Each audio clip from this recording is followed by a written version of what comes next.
Go to here, war rages in Israel and Gaza. Within the hour, air raids, sirens have sounded in Israel as it appears rockets are firing back and forth between Israel and the Gaza Strip.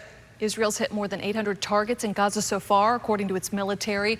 The bloodshed is the most significant escalation of tension between Hamas and Israel in years. And this morning, as we're taking a live look here, the city of Gaza, we have been seeing it off and on all morning. The smoke plumes kind of coming up here. U.S. preparing to send military planes and ships closer to Israel in a show of support. Officials are looking into whether recent efforts to broker an agreement to normalize relations between Israel and Saudi Arabia may have driven the Palestinian militants to attack. NBC's Alice Barr has the details. As the full scope of the deadliest attack on Israel in decades comes into focus. This is an attack that I don't think anyone saw coming. The tragedy compounded with news that at least 4 Americans have been killed.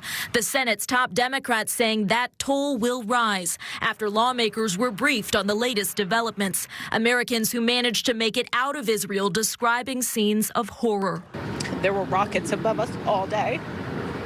Israeli officials say at least 700 people have been killed in what they're describing as their nation's 9/11.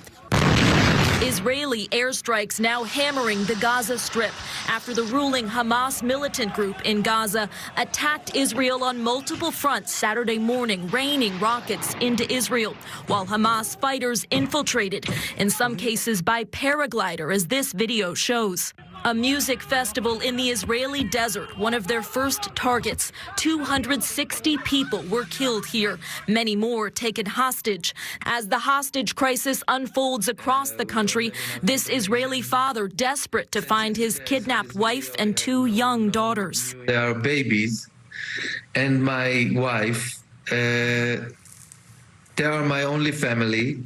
The Defense Department announcing the U.S. is sending military assets closer to Israel to deter any further attacks, while U.S. officials are not ruling out using the assets to help one of America's closest allies in its fight against Hamas. In Washington, Alice Barr, NBC News.